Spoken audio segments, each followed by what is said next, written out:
guys, samahan niyo po ako kumain dito po sa Silugan sa Binyan. Pero bago po yan, nagsimba po kami nila mami dahil po araw ng palaspas.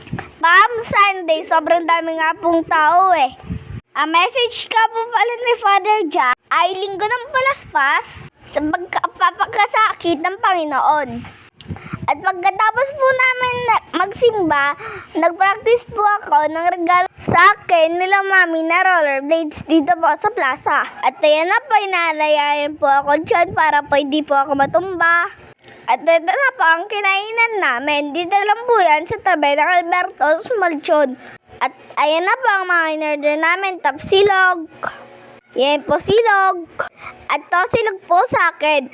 At may libre na pong itlog kayo dyan. Masarap po dito. Yun lang po. Thanks for watching my video. See you in my next vlog. Bye love pa mama. Baka nyo po next vlog ko sa my next vlog. Bye love pa mama.